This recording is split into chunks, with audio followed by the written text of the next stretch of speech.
And hello, this is Consuelo's Webisode, episode 1. It's a public service hosted by the wonderful Bobby LA. Thank you, Bobby, for having me here to share some chit-chat with you. So it's the first episode, and really I just spend a lot of time on my iPhone browsing the internet, and we're just going to talk about some things, and we're going to introduce a couple topics this evening, which we might carry into the next episode and further episodes. Maybe things you might be interested in, and maybe some other things, interesting things will pop up. So my name is Consuelo. I'm a dancer choreographer. My company is Modern Limbic, if you haven't heard of it before. And we're just going to talk about some things that artists might consider or want to consider for their careers.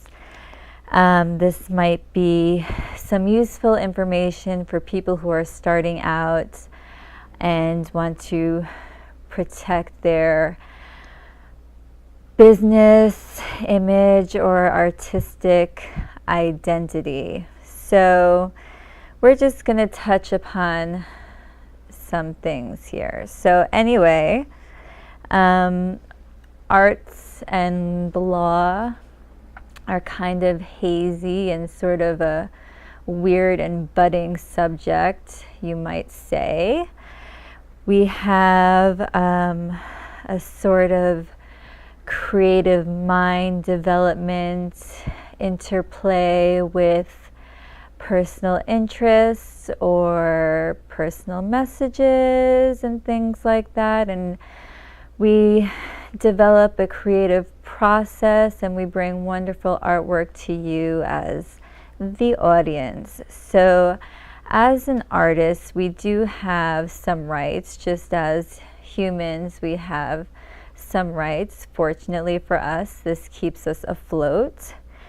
And I'm going to talk about some things. So I was at hg.org, and I was just kind of interested in getting some introductory aspects of artistic laws and rights. So as an artist,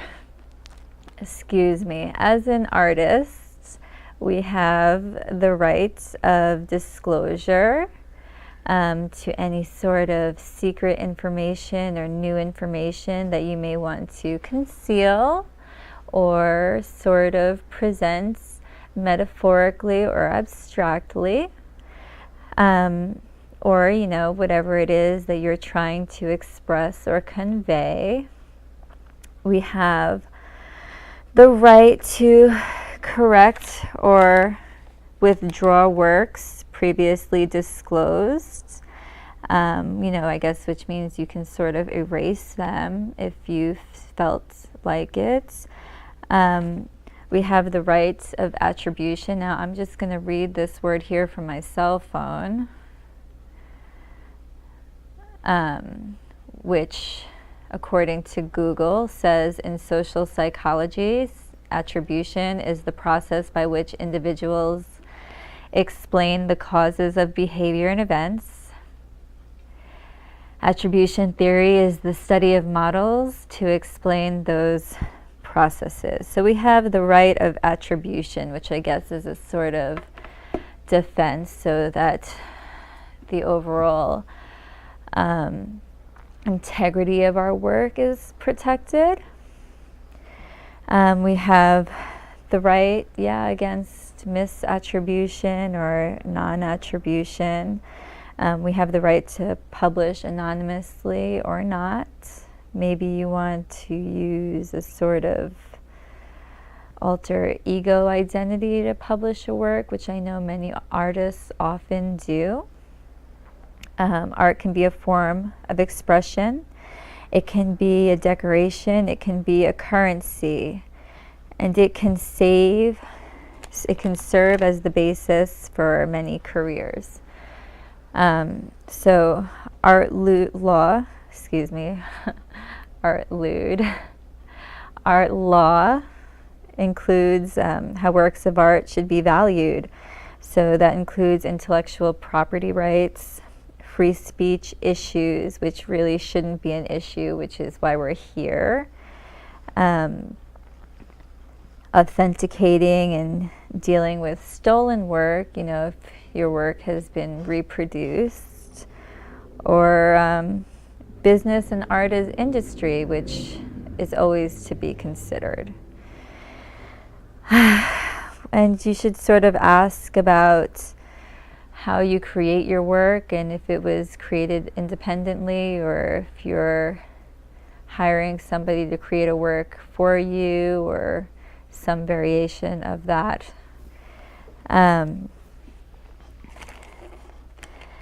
Excuse me. Can art be moved from its original installation? How can the art be observed in various locations? Maybe. Is it art, or is it obscenity? And obscenity as in the state or quality of being obscene. Obscene behavior, language, or images, maybe a sort of absurdity.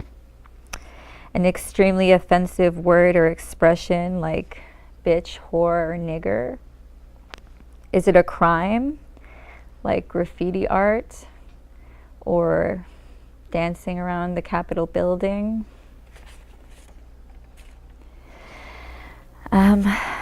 Property. Property can be described as the bundle of rights. So I guess whatever a property is whatever laws give it form or give it the right to exist as a describable or definitive entity somehow. Property refers not to things, material or otherwise, but to rights or relationships among people with respect to things. So I'm getting this information from lawemory.edu, introducing the idea of the law of body, which questions arise of body ownership. So there's this sort of ideas defining the body as property. So if there is a law of body, it defines the body as property. The living body is sort of having the notion that it's too special and too sacred as a thing that can be owned. So if we have a body, can we own our own body? So it's not clear that the body can be owned by whose body it is. Can we own this body? If it's my body, am I owning it, or is it just my body? It's not clear that there is anything more than her living body. One cannot be oneself and own oneself, which I read this and I thought I may or may not entirely, but may object to that notion. If we were to legally recognize the human body and its constituent parts as a type of property, we would commodify it or render it vulnerable to further commodification, which may open the door to a terrible array of consequences, which I think would be interesting if anybody was watching the program. They may want to consider or call in and comment or question these things.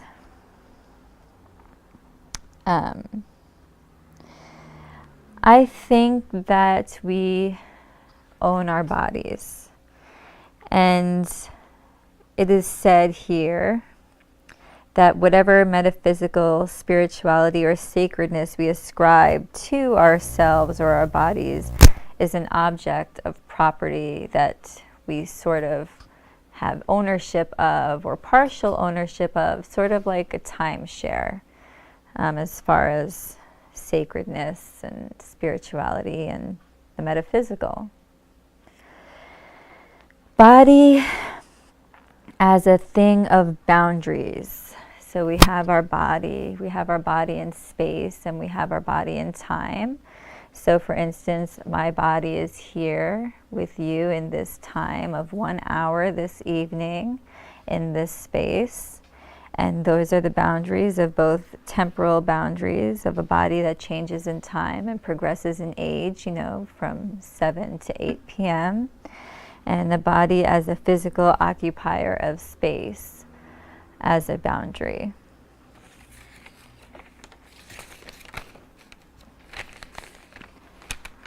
The human body, if lost, we cannot duplicate, replicate, or replace, which is sad, which is why we learn to take care of our bodies and ourselves as we grow. A quote, "It is this fleeting finiteness as well as the fascinating capacities of the human body that, when coupled with technological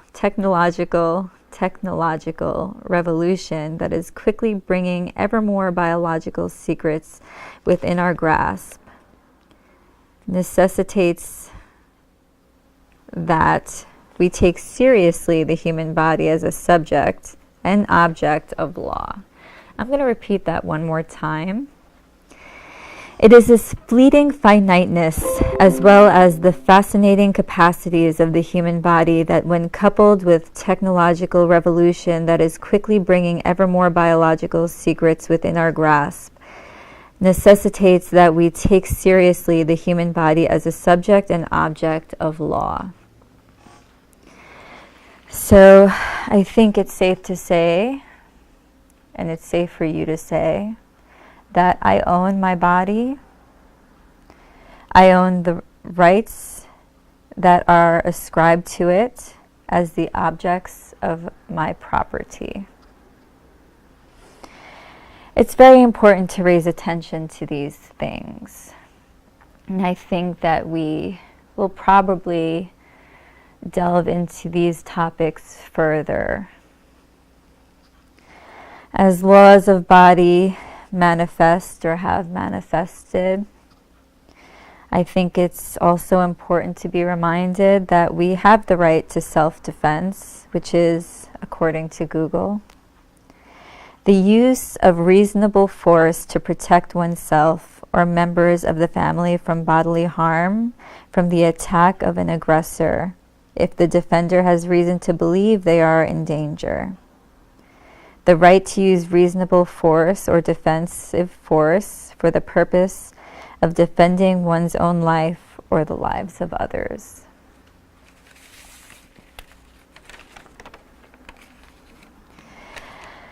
So, now that we've talked a little bit about the body, I'm just going to do my little happy dance here.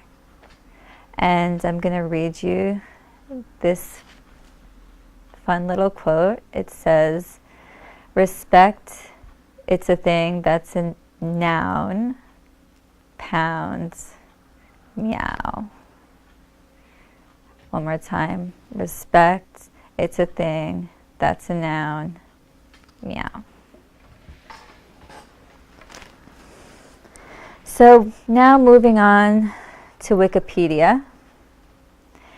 We're just going to talk a little bit about the laws and philosophies of thought and identity.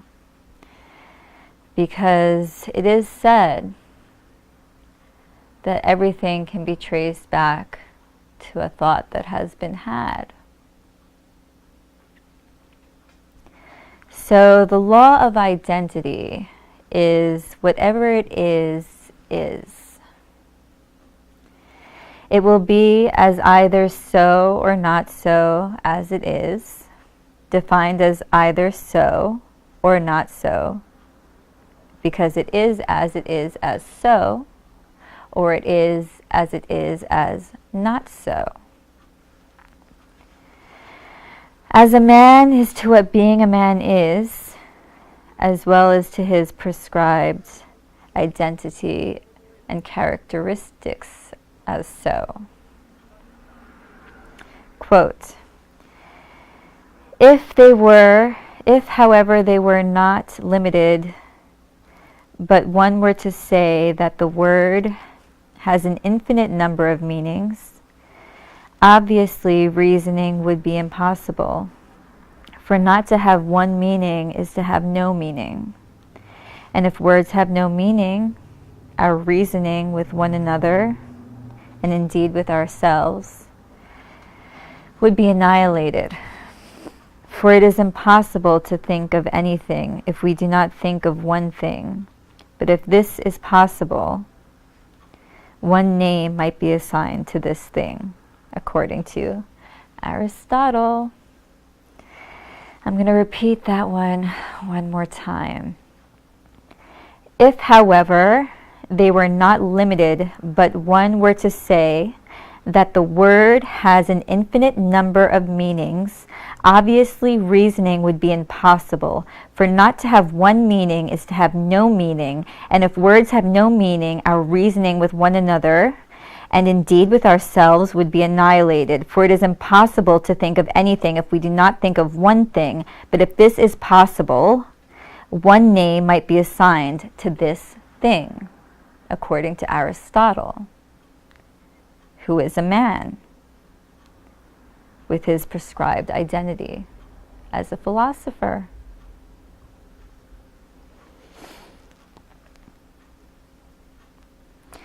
So there is also said to be a thought or law of non-contradiction. The law of non-contradiction states that nothing can be both be true. The law of non-contradiction states that nothing can both be and not be, which means it can't be and not be.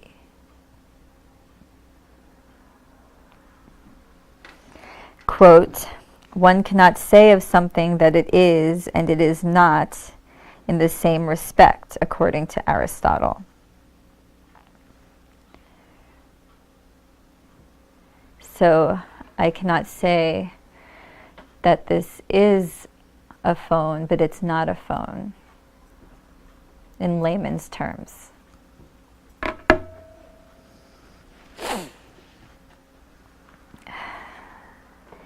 The law of excluded middle. Everything must either be or not be. So if the law of non-contradiction states that nothing can both be and not be, the law of excluded middle says that everything must either be or not be. Because it can't be and not be. It must either be or not be.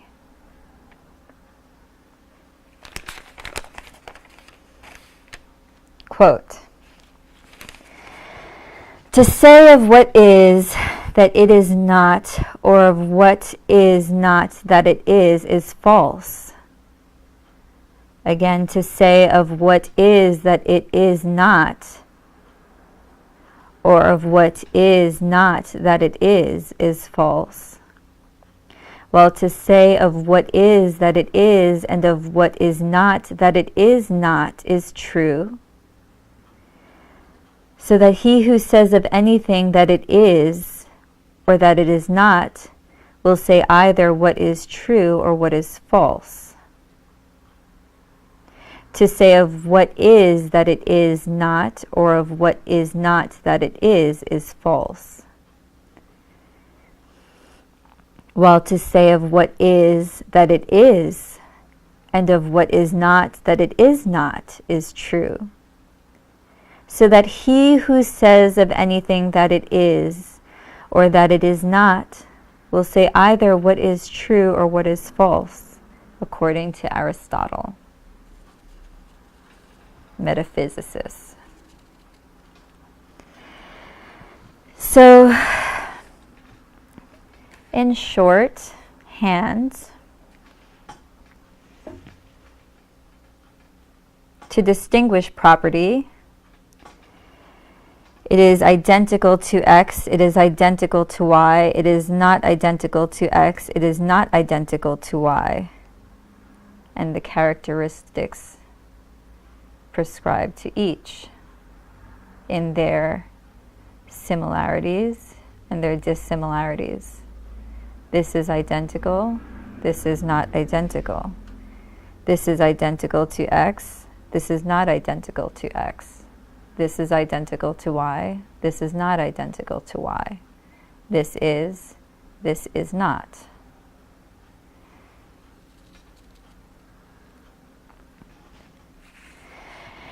And it also states that it's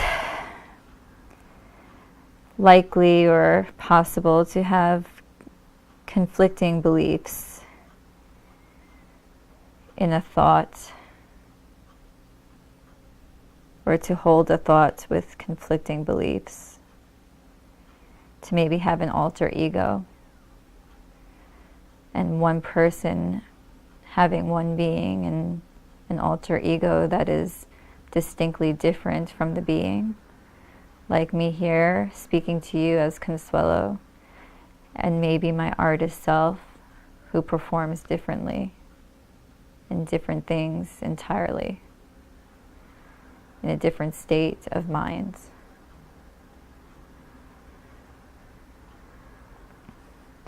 So a subject is equal to the sum of its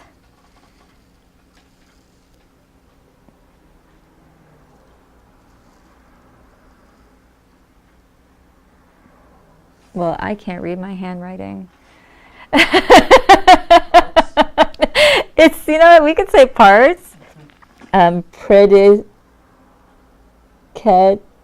You're going to have to go on Wikipedia and look up law of thought, and you'll see what I mean here, right, Bobby? I'm sure you'll do that when you go home, right? Yeah. Of course.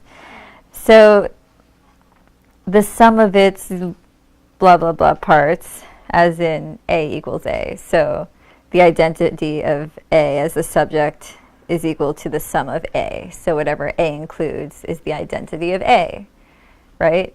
So like man, or like Aristotle, and whatever Aristotle or whoever Aristotle is or was, and whatever he was, and whatever characteristics he possessed or identified as is Aristotle. Predicate is the word. Predicate is the word, right, Bobby? Predicate? Yeah, is the word? Absolutely. That's the word, sure. So no predicate can be simultaneously attributed and denied to a subject.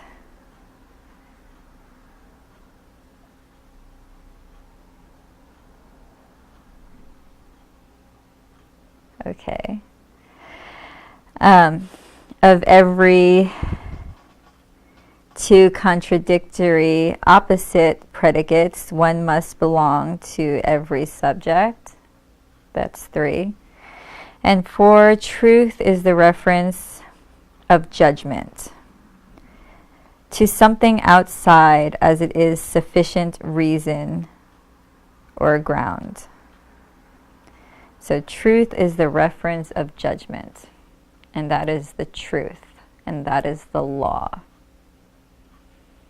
Because if it is, and if it is not, it is not, and that is true, so long as it is what it is, and what is not what it is.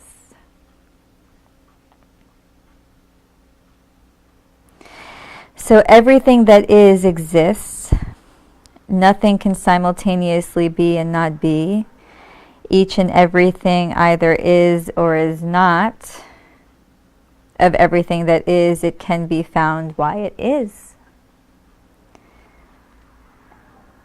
And that is the thought behind that notion. It puts the notion in the bucket.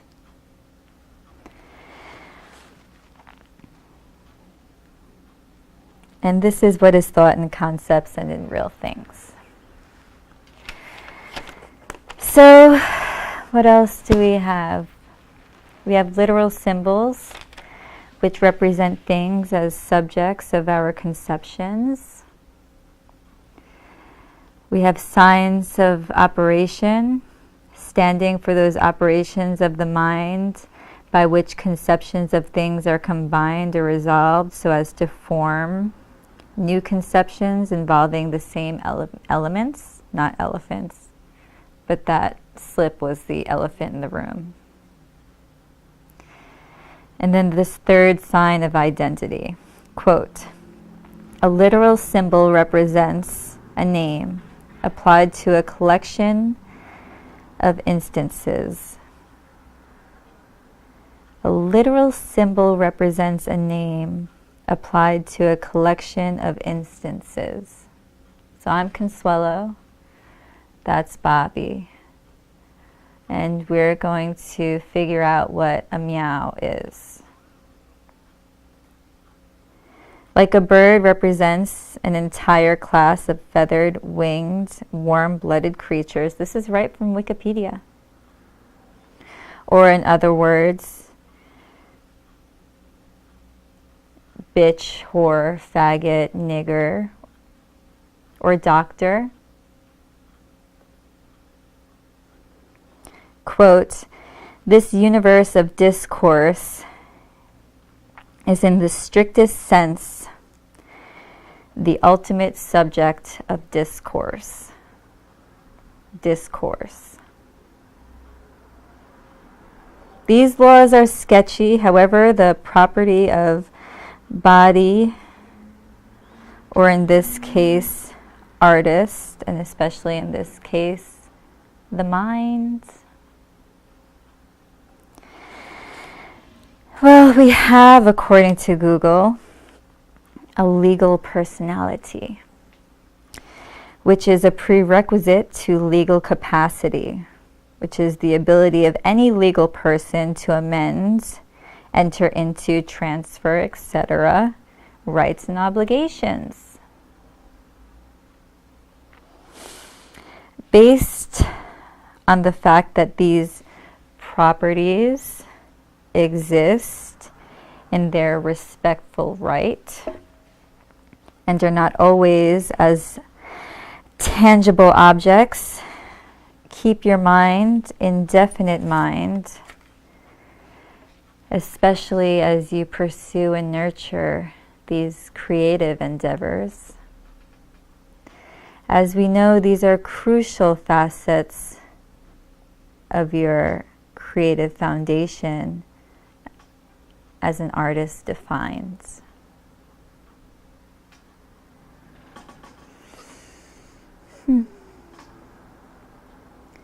As nurture conditions our working minds and body, we are aware of the many factors of our personal construct. As we know from our military or our hospitals or our homes, that accidents or incentive can build or destroy our very vulnerable human property in any or every instant. So, with that being said, it is only fair to take care. What do you think, Bobby? Should we carry on, or is that enough for tonight? You have 30 minutes, so it's up to you. 30 minutes. Oh, wow. Did I fly through that? It goes fast. Ooh, goodness, I have butterflies in my stomach. So let's see. Let's browse the catalogs here. And we're going to go elaborate on some of these things, or prepare to elaborate on some of these things. So we talked about our mind, we talked about our body, we talked about these specific attributes, and we talked about the notion of these things being defined as property or personal property according to the law.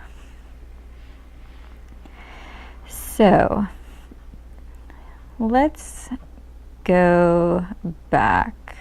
Should we talk about brainwashing?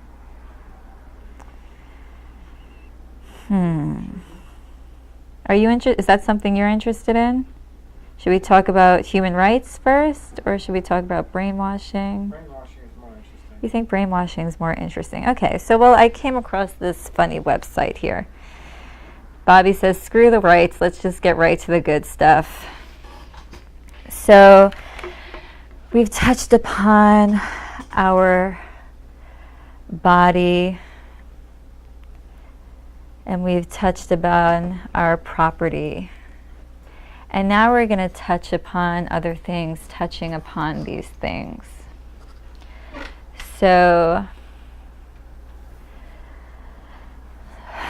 for instance, we have our example of, we'll go our invisible example here of the military body, the military being, as we do in the military.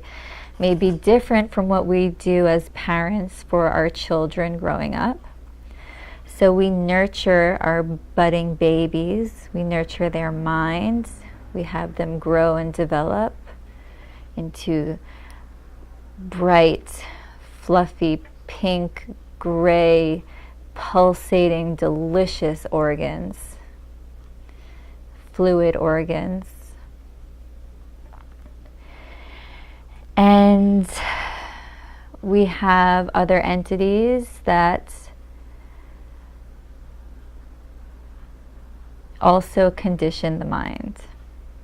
And this actually is a different process.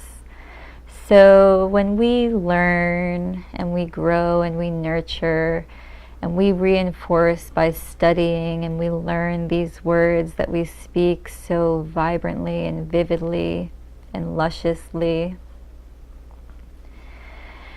we can also influence this structure to reinforce any sort of idea or belief or notion, to set it, program it like a computer, or deconstruct it. Just like you can hold down a body, you can hold down the brain, metaphorically, hold. And so in that way, let's talk about brainwashing. So we have this fun website here. Bobby, you're going to really like this. It's called homenetcom.com. So this is a little creepy, scary, and it's perfect because it's October and it's Halloween. So we have brainwashing, which is a process of human control and reaction to control. So what you need to do is you have to have a willing body, or a body in general, which you will bend to its will ultimately, is the goal.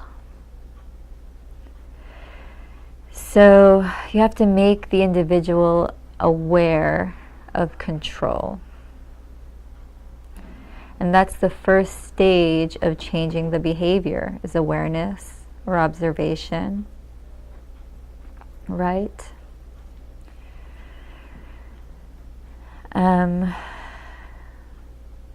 You have to enforce so that the individual has a realization of his complete dependence upon the controlling person or system, or the person who's controlling them on behalf of the system. This is a major factor in controlling his behavior. The awareness of control and recognition, oh, I really like this one, of dependence, will result in causing internal conflict and begin the breakdowns of previous patterns of behavior. So creating an awareness with an air of intimidation. Does that make sense? To put whatever behavior in a sort of labeled jar, a labeled affective jar. And you're going to have jars of strawberries and jars of string beans and jars of artichoke with all their different tastes. Sweet, tart, bitter. You're going to create a discovery that there is an acceptable solution to this problem. And that will be the first stage in reducing the conflict and creating the dependency and creating the awareness, because it's something that you're going to need if whatever you had there was a problem that needs to be broken down. And you know, with brainwashing, that is to say that the notion or idea that it's even there needed to be broken, right?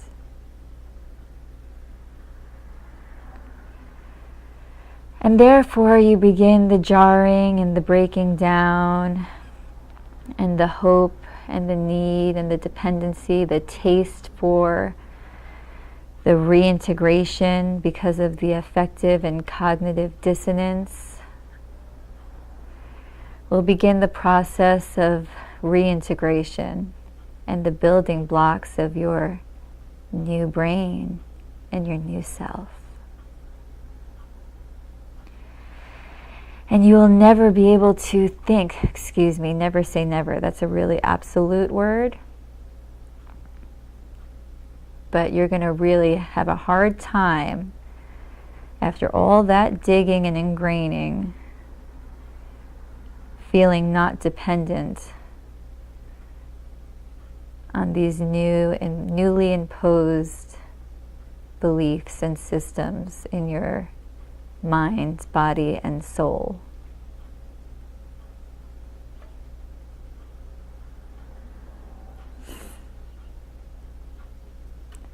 I mean, I think it's a little racist, but they say this is like communism.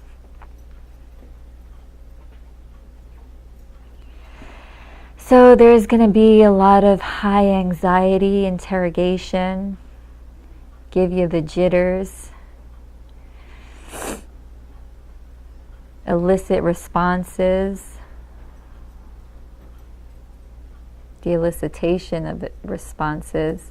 Maybe some physical torture or threats of torture where they say the threat may even be a better tactic for this conditioning process because it builds the anxiety and the anticipation of the torture which may or may not be had, creating fear and helplessness and sadness and anxiety and this melting pot of concocted garbage.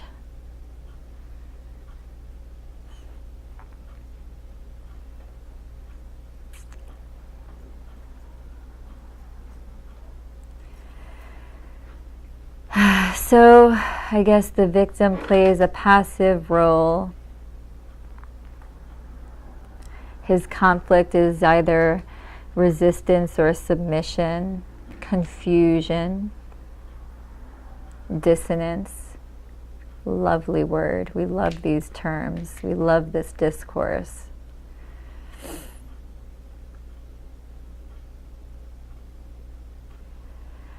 And then with resistance or submission, it's torturous to make the decision because you don't know what the survival decision is. You haven't adapted. It's hard to adapt. You don't know which space to squeeze into. So you might just resist and render yourself retarded, which would be horrible. where it's like either way you're going to get hurt or not, but you will, but you won't, but you'll feel it somehow, some way. Isolation, that's always a good one. This one works every time. You can't go wrong with that. That's how you control your target. They can't have any dilution from anything other than your own control. It would change the desired result. It would alter it. You couldn't successfully brainwash the victim. You couldn't change their minds if they had a second opinion or something else to base a decision off of, or some other idea that they might fancy. You don't want that for your victim. No. Control of communication would obviously fall into this realm, because what can they say other than what you want, if anything at all? Who would they speak to other than, who knows? Nothing. No outside sources. Nothing else can be contributed. You can't ruin this project. Tainted. Make your victim tired, and then make them withstand it. Fatigue, exhaustion, weakness, strength, opposing forces, tug of war, endlessness, exhaustion. Control of food, water, and tobacco. They're hungry, they're thirsty. They're rewarded as you please. Their needs, their release of tension, tobacco, that you may not want. But what you want to do is bring them the brink, the very brink of their existence, their nature, their nurture, their nature. And it's right there to tap into the tipping point of the desired change. Are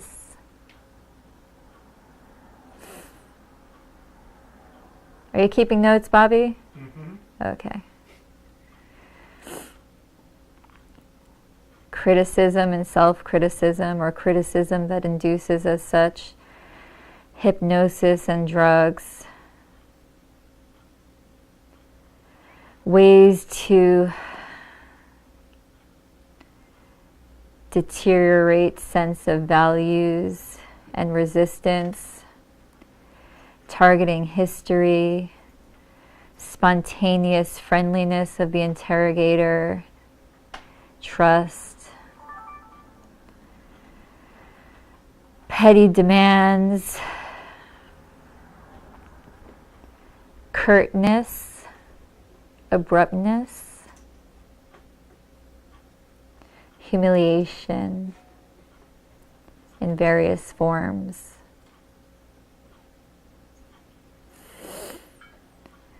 An elicitation of whatever. We don't know. Just exercise control on a schedule. You have to do it on a schedule. You have to create the cubes. You have to create the VCR to put the tape in. You need the slot to put it in. Make a slot, put it in. That's how it works. It's standard.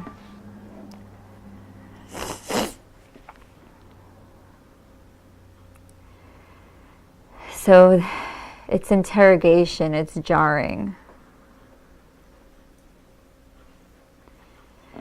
So you need to create a feeling of helplessness. Remember, you're talking about the potential for your own body and property and being and soul that can go any which way. So whether you're in control intellectually or creatively, or if somebody else is in control, and the differences and the potential, all the potential is there at all times. So you're going to induce a feeling of helplessness. You're going to create surprise, feelings of uncertainty about what is required, feeling of dependence upon the interrogator. After all, they are feeding you. Senses of doubt. You're going to lose your objective sense. Guilty feelings, which are always a nice crutch or ottoman to have. Questioning your own value system. Why is it even there? Ugh. The feeling of the potential breakdown, the anticipation of the potential breakdown, as if you know it's happening in your senses. A need to defend yourself, and finally working towards your cohesive sense of belonging and identification.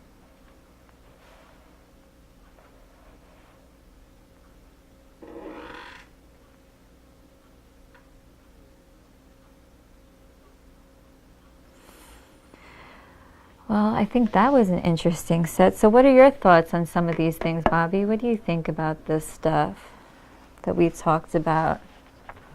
Well, hypnotism, which is the fresh subject, that's, you have to have a willing subject, because somebody who is closed and doesn't believe, you're not going to be able to hypnotize them. Because you can sort of resist it, right? Absolutely, yeah. Unless you're debilitated to the point of compliance. You have to be open. A lot of people who are hypnotized or are able to be hypnotized are open. It's almost like being, trying to read somebody like a psychic or a psychic medium. If you're not open and you don't believe, you're not going to be able to be accessed. So not everybody is open. A lot of people are very closed. And do you think that's why? Because people are scared of these things, of being tapped into so deeply? I think it could be a lot of reasons. Yeah, it could be scared, or they're just total skeptics. They don't believe. You think people think they're stronger than that? You have to be open. That goes with, even having faith or believing in God. Some people are not open. They're not willing to believe in anything supernatural, whether it be religion or just the supernatural, ghosts, anything like that. You have to be open to allow things to to be accessed. That's my opinion. I agree. I agree with that. What else do you think about just having somebody get into your head and change your thoughts? I don't know if I mentioned all the channels that they use. I mean, I talked a lot about the process, but transmitting messages in these layers of inducing this deeply personal, confused feeling with physical reinforcers, or these vocalizing things and approaching the body. And some people want to be brainwashed for certain types of addictions, whether it's cigarette smoking, or things like that. And you definitely have to be open, and you have to, you're looking for a particular result. But if you're just trying to be hypnotized in general, you may not be so open. You know what I'm saying? So you have to be aware of what the purpose is. And, I would have no reason to be hypnotized. I wouldn't want to just be a victim and have somebody have me walk around like a chicken. Maybe we can maybe we could try a hypnosis on you next week. I would be a participant that you would not be able to penetrate. You do not think I could penetrate you? No, I do not. Well, maybe we'll just have to see what happens. If I had some sort of, if I had, if I was overweight or if I was a heavy smoker and I needed something and I was willing to try everything, I would be more open. But what if we hypnotized you on the show and then the following show you came back 20 pounds heavier? Would you say that was the result of the hypnosis? It could be. I would think so. Yeah. You are in pretty good shape. I think it would be worth a try. I don't think I'd be willing to take that chance. Why, you don't want to get fat? No, I'm trying to get in top physical shape, so I don't want to get fat. So what if we hypnotized you and then you came back like 6 inches taller? I could get I could use 6 inches in height. I'll go with for some that. serious body mass. Yeah. All right, I'm into it. Because we could try it. We could try it, but I don't know if I'm really going to grow. I think maybe we should do a mock brainwashing hypnosis for your buffness to be attained.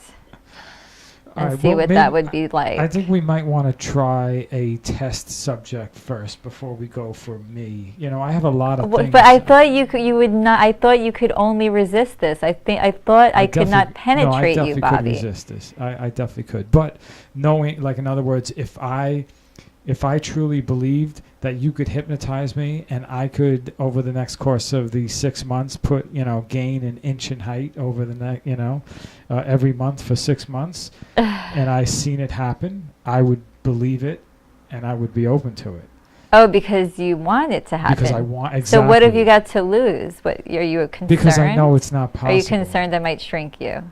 Well, we can't afford to be shrunken anymore. No. So, but if you had proof, if you brought somebody on this show who was 5'5" and you hypnotized them, and within the next 6 months they literally grew to 5'10", I would be so open and so believable. I'm going to do it to myself, and I'm going to come back to the show as a supermodel, Bobby.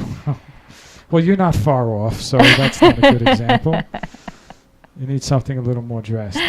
All right. Well, let's see if we can find any interesting subjects for that.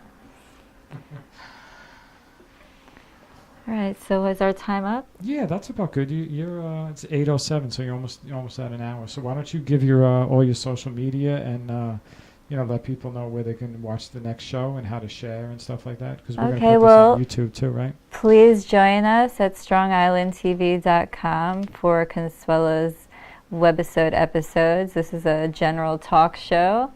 So just to recap tonight, we've talked about the artistic mind, the artistic body, and property rights as such. We talked a little bit about a mental identity, a physical identity. And then we sort of went into the darker side of these things. We have the bright side and the dark side, and here we are on the bright side, right? So I hope that you enjoyed this evening's webisode, and please tune in again, StrongIslandTV.com.